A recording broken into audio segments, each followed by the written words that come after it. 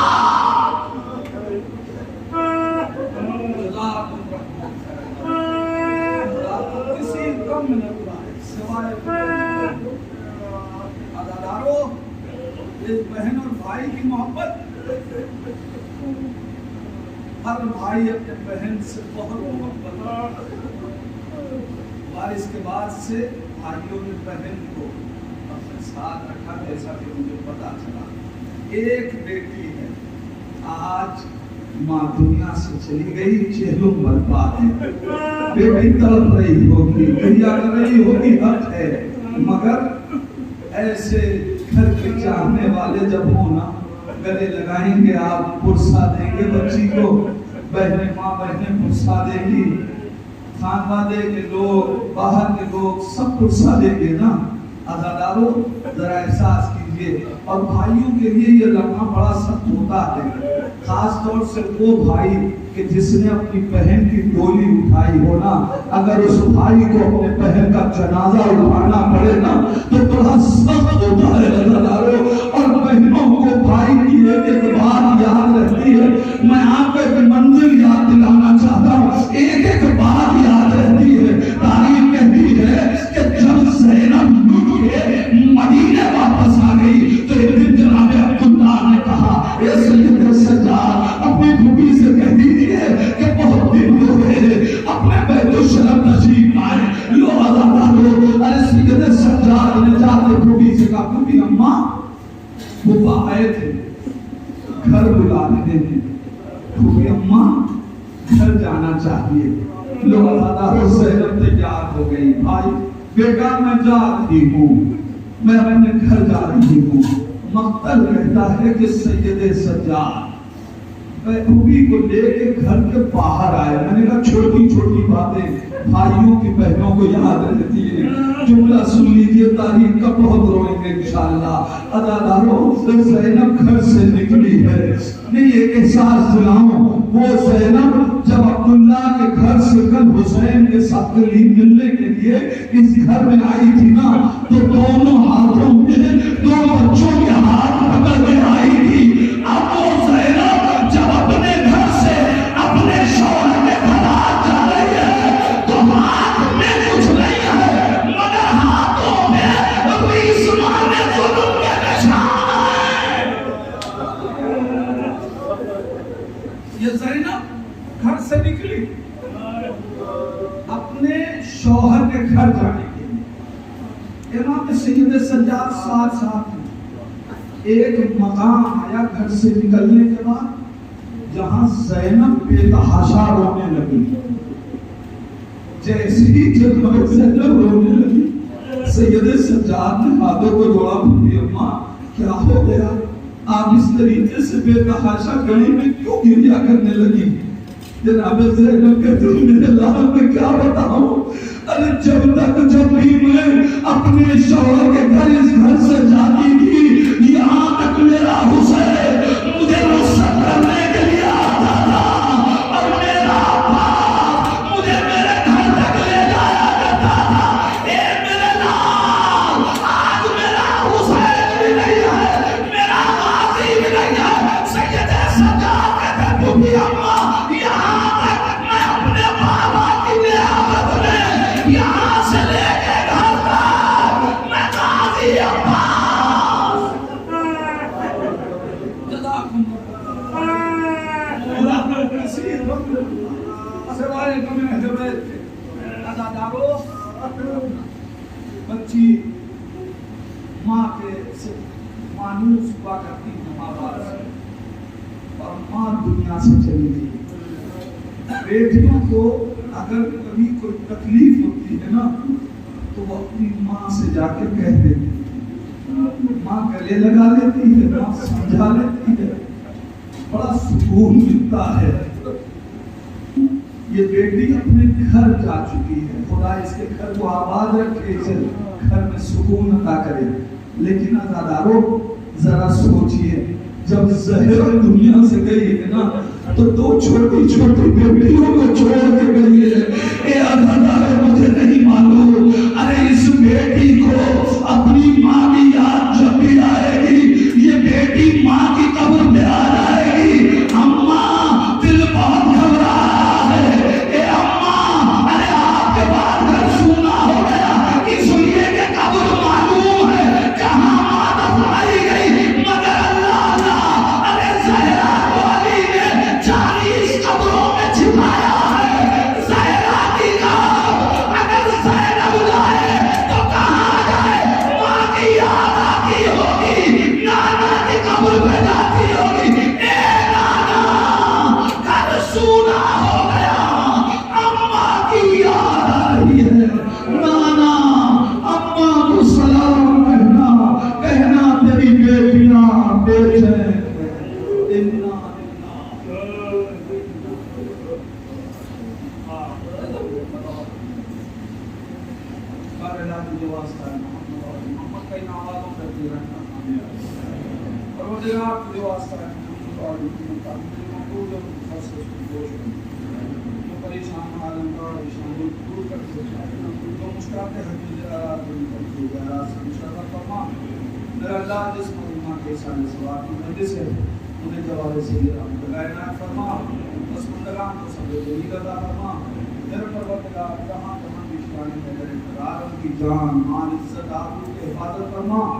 میرا اللہ ایک لمحے کے لیے بھی ہم سب کو محبت اہل بیت سے غافل نہ کرنا. میرے پروردگار زندہ رہیں تو عشق اہل بیت پہ, دنیا سے اٹھیں تو اہل بیت کی معرفت کے ساتھ. میرے پروردگار یہ جو واسطہ ہے وارث اہل بیت امام زمانہ, ان کے ظہور میں تعدیل فرما, اللہ کی توفیق دے کر ہم امام کو پہچان سکیں. اسی امام کا واسطہ ہم کو قیامت میں شامل شمار فرما. ربنا تقبل منا انك انت السميع الدعاء. آپ حضرات سے گزارش ہے سبحان اللہ مرتبہ سورہ اخلاص کی تلاوت فرما کر مرحومہ مغفورہ کوثری بانو بنت شفیع حسین سے شروع ہو.